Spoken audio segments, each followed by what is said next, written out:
Now we will demonstrate the techniques.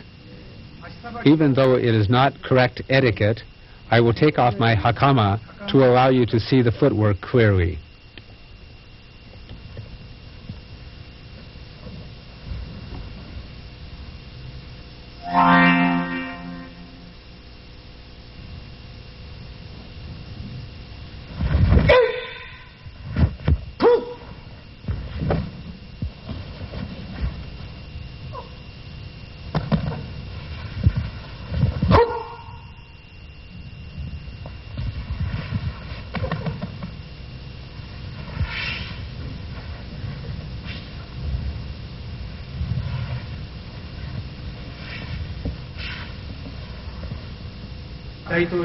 I will explain the ippondori technique of daito aiki jujitsu.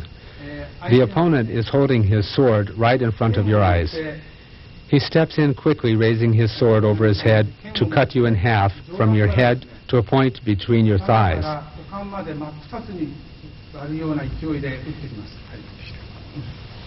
He steps in with full power and attacks like this. The technique is to respond to this attack with empty hands. It is important to keep in mind that you will be defeated if you receive his attack with this kind of posture. He will attack with full power and you will be defeated. Or if he attacks with a tanto instead of a sword, he will attack like this.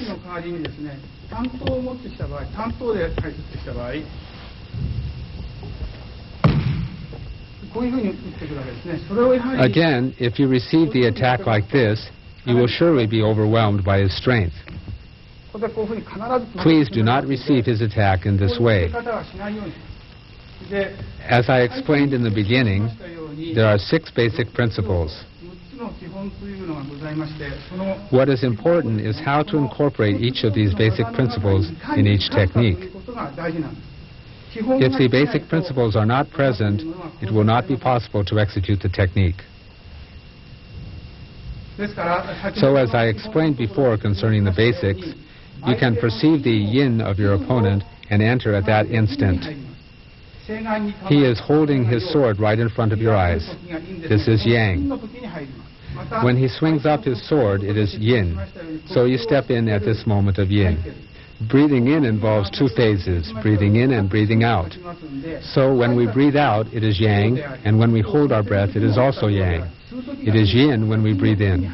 Therefore, you step in at the moment of yin. I step in at the moment of yin, perceiving things such as his breathing and movements. Now is the moment when he raises his sword. He holds his sword in front of your eyes and swings down.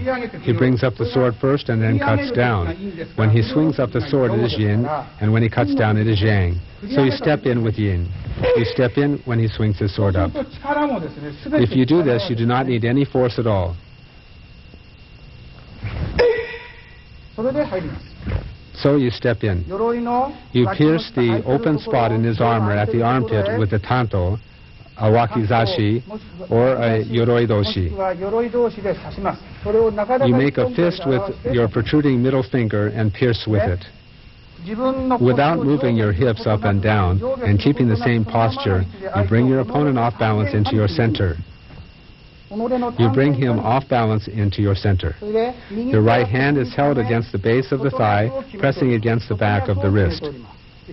Your left hand applies pressure against the nerve point on his elbow. You apply pressure against the back of his wrist and his elbow. You attack him with both hands. Then you kick his side with your left foot. You kick from the same posture without moving your hips up or down. Your knee pushes on his side, and your left hand presses the nerve point on his elbow. Your right hand presses the back of his wrist. You attack him at 3 points and then execute an atemi.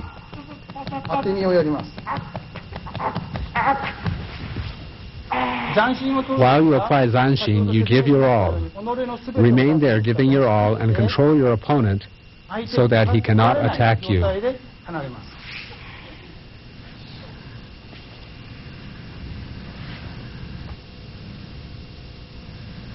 The next ippon-dori is a technique added by Headmaster Tokimune to Daito-ryu techniques for beginners.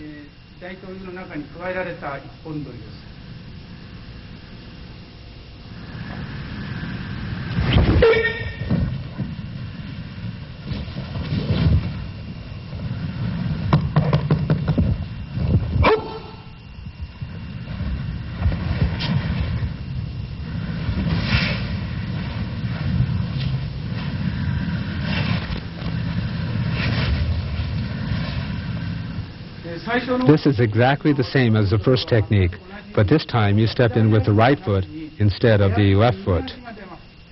In the first ippon-dori technique, you stepped in with your left foot.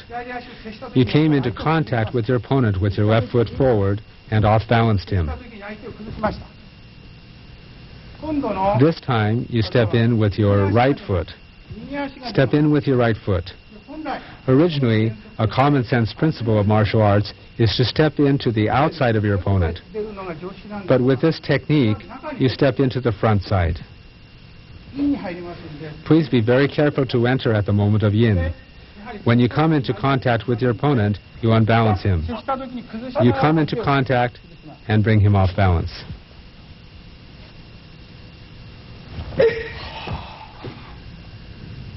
This is the same with all techniques we are going to do now.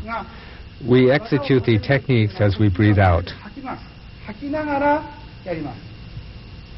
Also, with this technique, you bring him down into your center and unbalance him. You apply pressure to the same points as in the previous technique. You kick the same place too.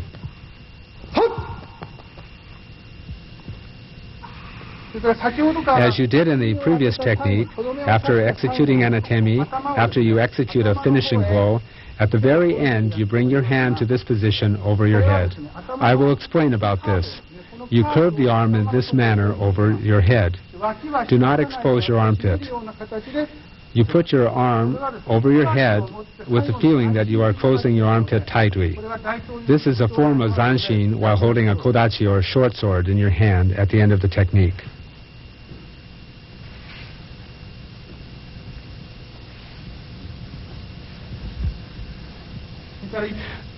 The next technique is ippon-dori ura. Basically, you bring your opponent off balance at the moment you come into contact with him. However, in case you misjudge the timing and are late, you can make use of the opponent's yang. You take his yang power and add it to your yang. Then you control him.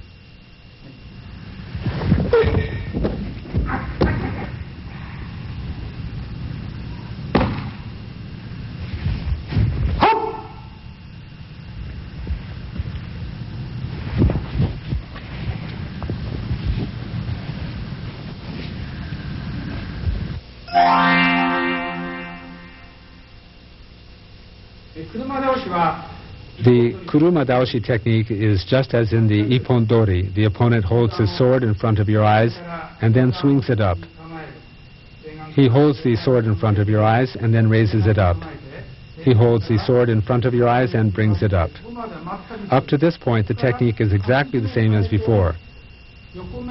However, from here, he changes the line of his blade to attack the side of your head. This is the characteristic of kuruma daoshi. Only the blade line changes. Therefore, the receiver of the attack will have a difficult time reading whether the opponent will strike with shomenuchi or yokomenuchi. But since this is a basic technique, if you cause him to lose his center and you execute the basic movement, that is, bring him off balance as soon as you come into contact with him, then you can deal with the attack in exactly the same manner as before. The technique is exactly the same as the previous technique if he attacks with shomenuchi. And if he changes his blade line and comes in with a yokomenuchi, you can enter into his side with the same movement. The essential premise is that your opponent will be unbalanced when you come into contact with him. Therefore, you should absolutely not parry like this. Now, with your right hand, you execute an atemi to his solar plexus. But originally, the point of attack was the carotid artery.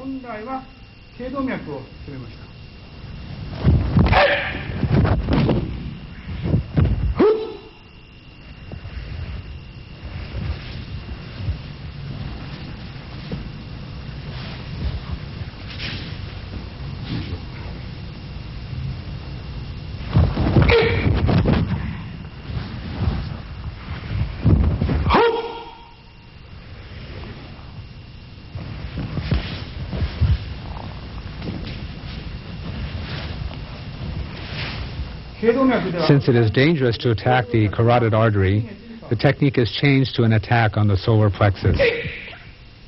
You parry the attack with your left hand by turning your wrist as you come into contact with your opponent. Do not parry here, but parry in a position more to the rear of the opponent's ear. This hand, which attacked the solar plexus instead of the carotid artery, goes against the chin and throws his head down against the ground. However, the opponent cannot take ukemi in this way, so instead of attacking the head, you bring your hand to his shoulder. From this position, sweep his foot with your foot.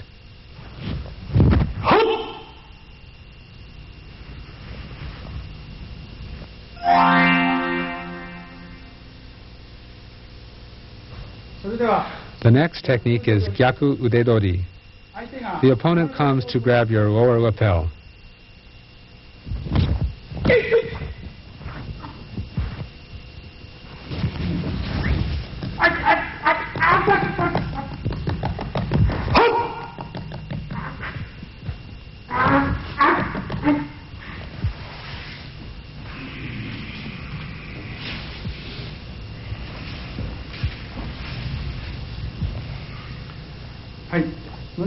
This is called munadori. However, an opponent will not merely grab your lower lapel. It will absolutely be followed by another attack. Once the opponent grabs your lower lapel, he will surely follow with another attack. So the munadori attack does not merely consist of grabbing the lower lapel. We should be sure to be ready for the next attack. One of the essential principles of Daito Ryu, as I have said before, is that we unbalance the opponent as soon as we come into contact with him. Also, there's the term shikaku, whose characters mean dead angle or blind spot. Some other martial arts might use other terms. When the opponent is facing the front, he is not able to see the angle here. His metsuke is here, and he cannot see this angle about here. Another thing is the movement of swinging our arms when we walk. We have practiced this since childhood. So we put all of these together at the same time and execute the technique. The opponent comes to grab your lower lapel. You enter into his blind angle and attack his chin with your right hand. At the same time, you punch his elbow from beneath with your left hand. You perform these movements all together. From there, you raise your arms in a big movement, keeping them straight and extending them. Then strike a blow to his middle brow with your right hand, and at the same time execute another blow to the inside of his elbow with your left hand. Your right hand applies pressure on this joint of his thumb, and your little finger controls the back of his wrist. Your left hand applies pressure against the same nerve point I described when explaining ippondori. Then bring your opponent off balance down into your center at a 45-degree angle to the right. At this point, just as before, your little finger presses the opponent's pulse and your thumb presses the joint of the opponent's thumb.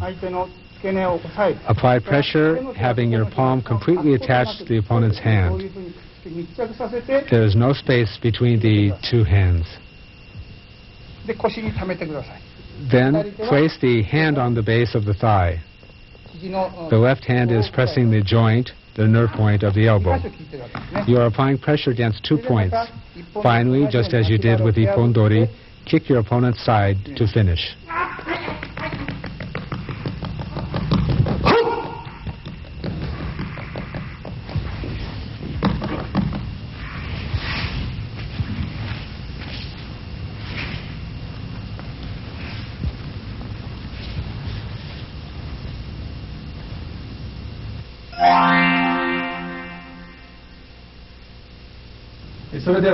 Now we will practice koshi guruma.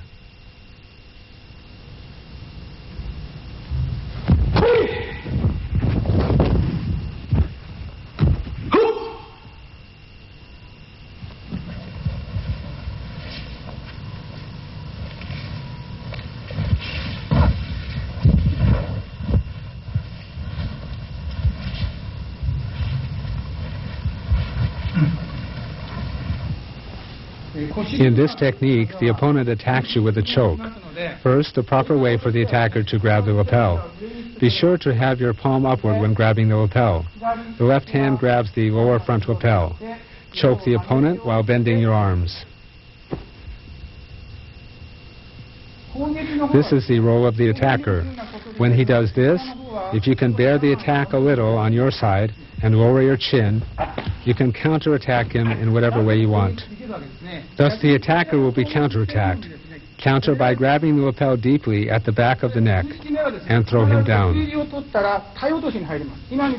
Because you will be counterattacked just as I showed before, you must make sure to choke the opponent by taking him down to the mat in order to prevent it.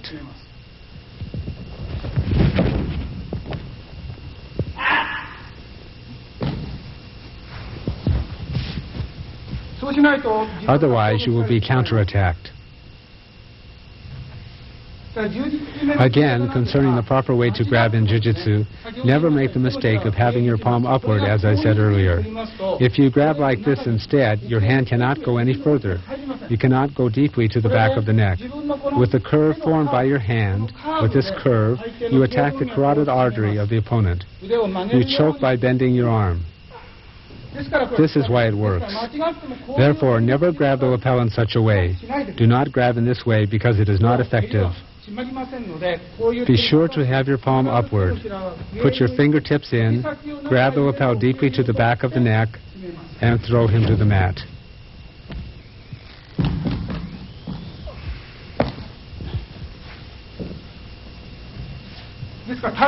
All techniques are frightening. You can perceive that your opponent intends to throw you. So you get off the center line. Move off the center line and enter in a zigzag manner. Then execute an atemi. In Daito Ryu, we use ki-ai such as e, ya, to, ha. Here, please execute an exaggerated movement. Strike a blow with all your might. Make the largest possible movement. Be sure to move your right hand in this manner. Not this way. Make sure to do it this way. You bring your opponent off balance like this to the right. The left hand unbalances the right from where it is. This is a balance-breaking technique and not a hip throw. With koshi-guruma, your hip just comes into contact with the opponent's abdomen. Get off the center line, execute an atemi, unbalance your opponent, and throw him.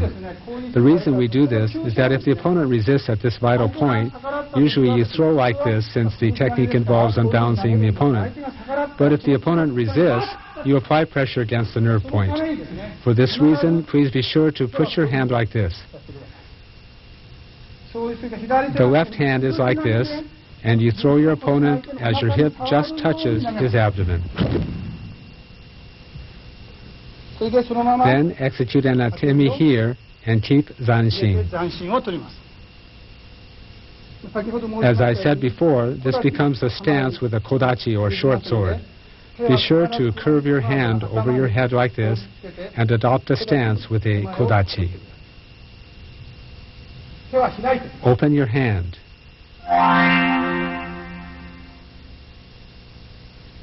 The next technique is karami nage.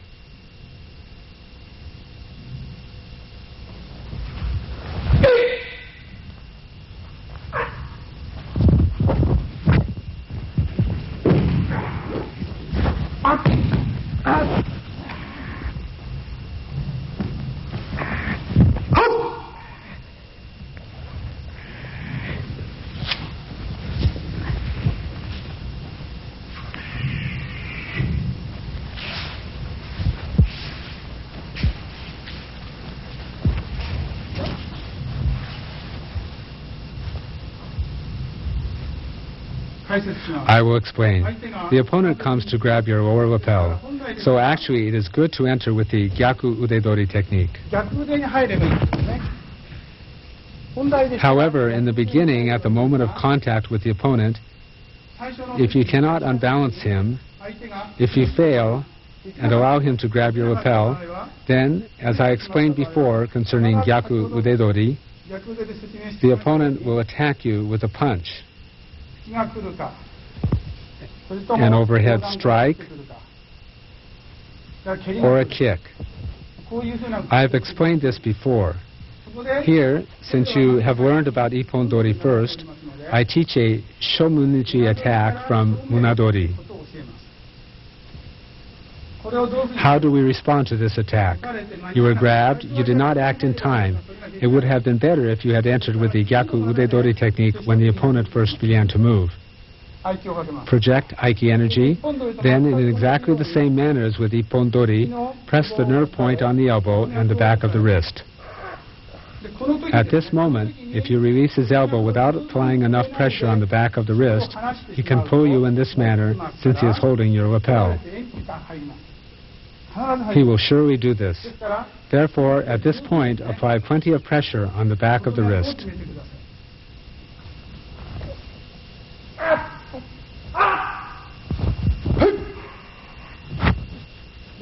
Also, here at the joint, you attack the nerve point on the elbow, as I explained before. You throw the opponent, attacking the nerve point with the opponent's own crossed arm.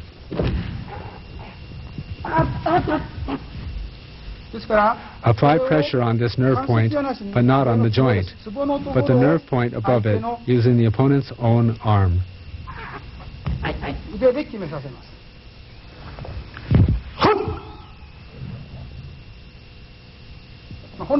Basically, this posture is desirable. I think this is better than being on your tiptoes.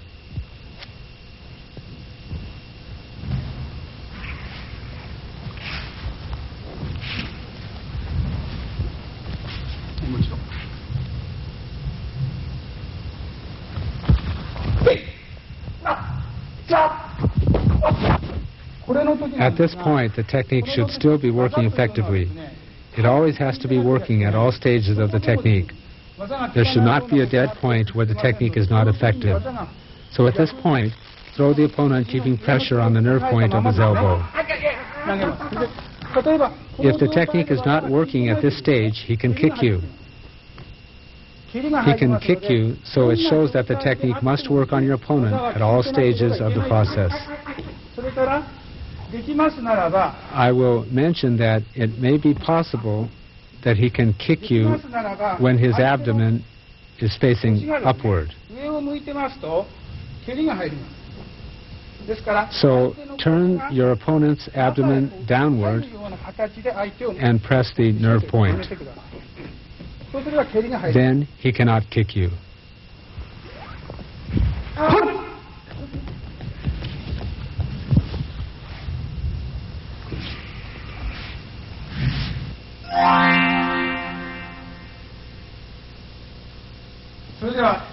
This is ura otoshi.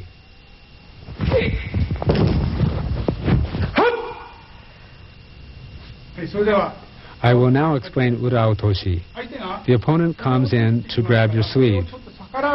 Do not resist.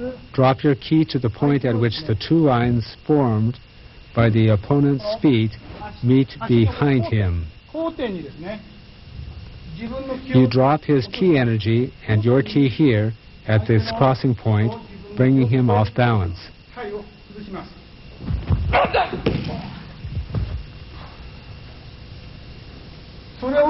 Bringing him off balance, be sure to have your palm upward and then turn your upper arm. Enter like this, and just from there, turn your upper arm. Then drop him to the rear.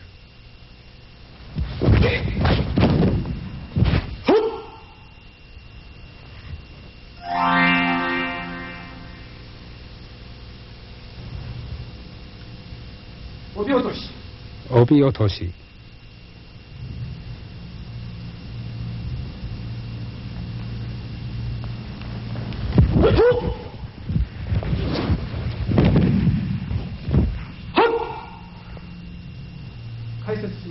I I will explain.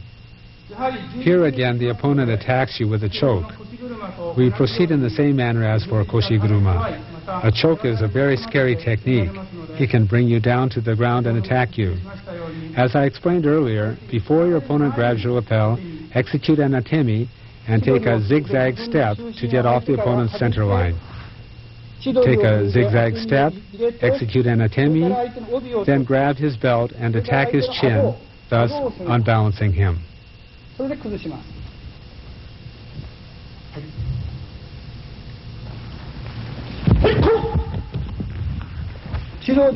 Take a zigzag step and execute an atemi. When you grab his belt with one hand, be sure that your other hand, which attacks the opponent's chin, goes in under the upper arm of the opponent. Notice the upper and lower arm position. If you put your arm under his lower arm, he can't pull your arm away. So be sure to place your arm in under his upper arm. Then he can't pull off your arm. Make sure that you are off the center line by taking a zigzag step. Grab his belt and attack his chin.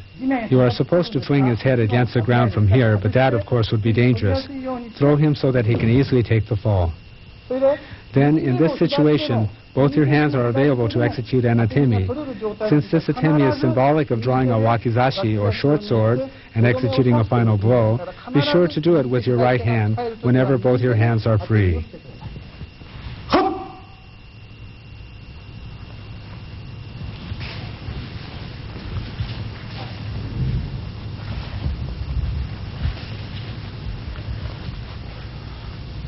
The important points for this technique are exactly the same as for koshiguruma. The opponent attacks intending to choke and take you down.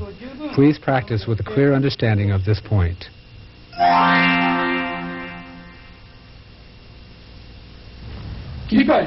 Kirikaeshi.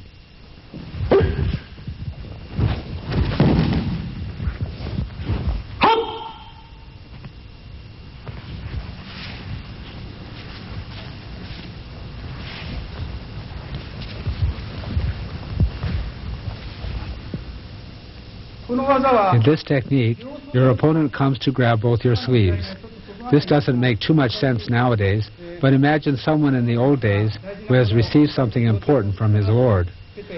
Both his hands are occupied holding what he was given when someone attacked him to rob him. Please imagine such a historical scenario. Ryosodedori. You do not wait until he has grabbed your sleeves to move, but rather invite his attack and start at the moment he grabs. After you have unbalanced him, notice that his ki is moving over here. You enter yourself. At this point, at the moment I enter, I am stopping the technique for a moment now, even though you should not stop halfway. Put your foot between his feet. Then unbalance him at the moment you enter. Turn this hand toward the opponent's armpit and bring your right hand towards his face with the intention of striking him.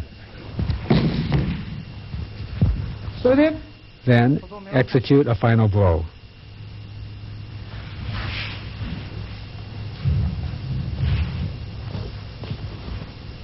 What is important here is that you guide him in quickly at the very moment he comes to grab you. You invite him and then enter to execute the technique.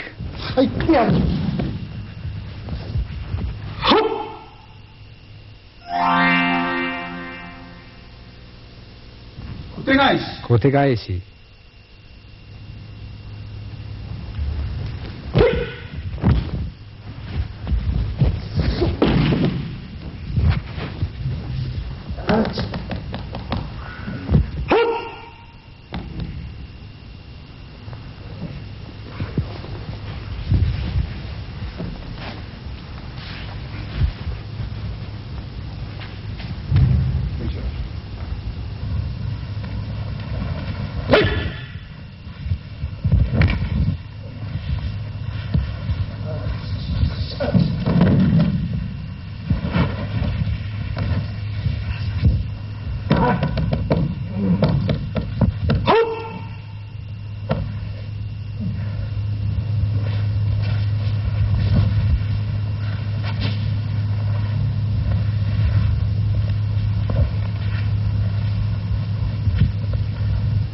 As you have noticed, up until now in all of the techniques, the opponent is brought off balance at the moment of contact. You unbalance him at the moment of contact.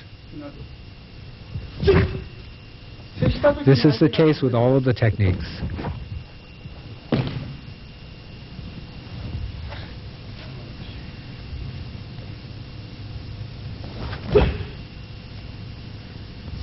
This is the case with all of the techniques. However, with kotegaeshi, for the first time, we learn how to respond after we are grabbed. A two-hand grab is not a suitable attack nowadays, so please consider it from a historical standpoint. The explanation in Daito Ryu is that this two-hand grab comes from tegoe, which is a Shinto term. I understand that in other places the technique is explained using a sword. First, you draw a sword or wakizashi, so you are taught to first hold with the right hand or the left hand. However, in Daito Ryu, we interpret this as coming from tegoe, which is a Shinto expression. Another important thing is not to bring your hands forward. Never take a stance with your hands like this. Always remain in a natural stance, keeping your hands on the base of your thighs.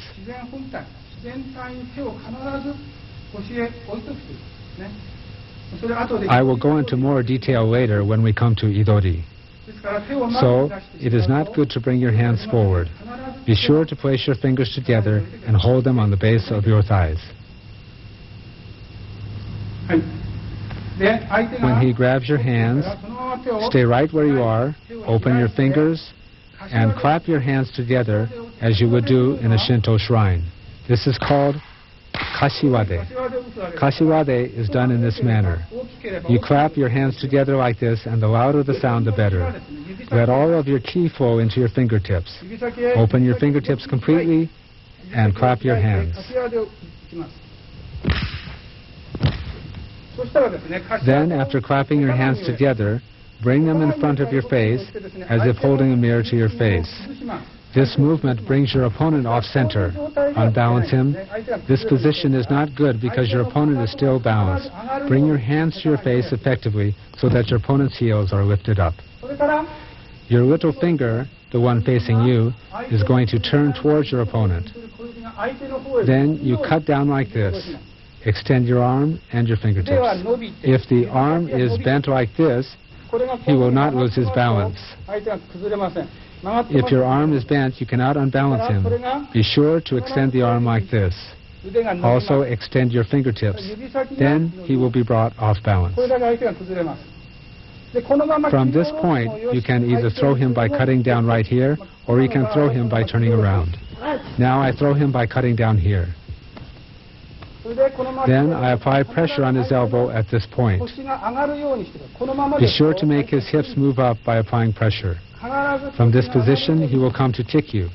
Be sure to press hard so that his hips lift up. Then he cannot kick you. Please remember this. At the end, you execute a final blow.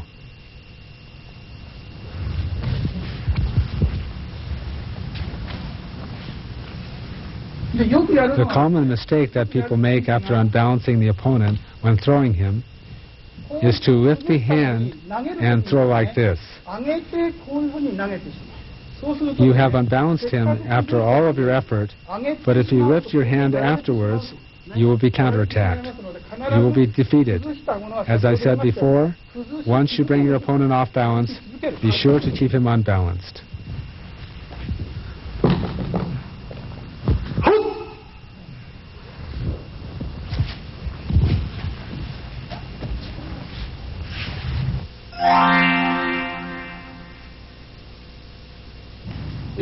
Shihonage.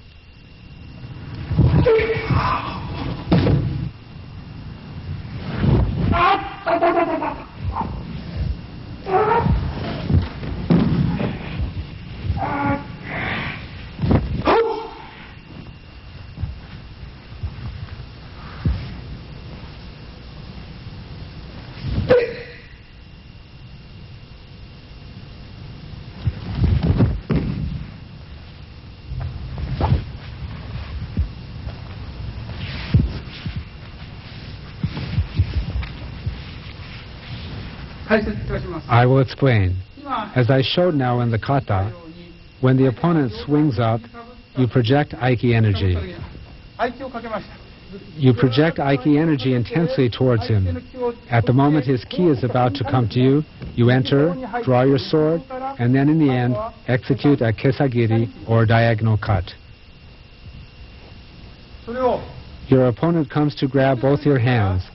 As I explained about kotegaishi, do not bring your hands forwards. Be sure to keep them at the base of your thighs. At the moment he comes, project aiki. Never put your hands forward like this. Here, when you project aiki, it is exactly the same as the previous position. So project aiki. After overwhelming him with aiki energy, go in to draw your sword, then from there throw him with a diagonal cut. Execute a diagonal cut. If you throw him from this position, you will injure his joint. So release the grip and throw him so that he can easily take the fall. Regarding the key points of this technique, as you control him like this, you are applying pressure against 3 points, the wrist, the elbow, and the shoulder, all at the same time. So if you throw your opponent just like this, you will break a bone. Be sure to release your grip. Throw your opponent as you release your grip. As far as taking ukemi or falls is concerned, I would like to explain that it is not possible to take ukemi at all for any technique. The opponent cannot take ukemi. If he can take ukemi, it is because you are releasing the grip. That is the situation. So please keep in mind that no ukemi is possible from these techniques. The second shihonage we showed is dangerous. It should not be done that way. A student in another school was injured doing this technique. So the headmaster modified it and pulled back his leg to allow the opponent to easily take ukemi. We practice this kind of technique a great deal. Here again, you project aiki energy. After that, you strike the opponent's elbow with your elbow and swing your arms up from there. Swing up as if raising a sword. By swinging your arms up, you will unbalance your opponent. Then pull back your right foot. From this point, you let your opponent fall softly.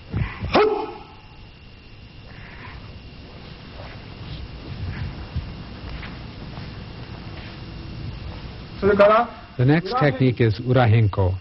Shihonage means to throw to 4 directions. Before you threw your opponent in this direction, backwards, obliquely, to the left. In the next shihonage, you throw your opponent forwards, obliquely, and to the left. Backwards, obliquely to the left, and forwards, obliquely to the left, as you can see. Then you bring your hand in this direction like this, if I do it in an extreme manner. Of course, you turn your body circularly and bring only your arms smoothly there in this way. Do not swing your arm to either side or obliquely. Turn only your body and bring your hand straight backwards. The opponent comes to grab your hand, so take him off balance when he comes. Turn your body with the feeling of unbalancing him. Shift your center onto your left foot and turn your body around. Grab your opponent's hand naturally together with your right hand. You do all this at the same time.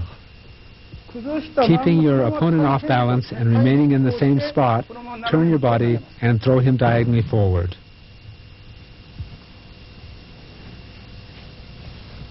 It sounds like I am repeating the same thing many times, but breathe out when executing the technique and keep your opponent unbalanced.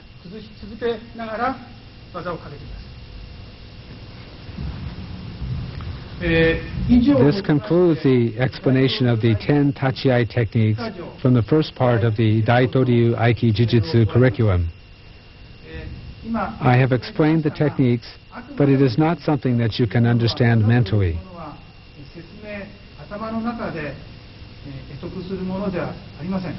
You come to understand the techniques with your body through countless repetition. I would like you to master these techniques not with your mind, but with your body. Our dojo is always open to you. You are welcome to come at any time.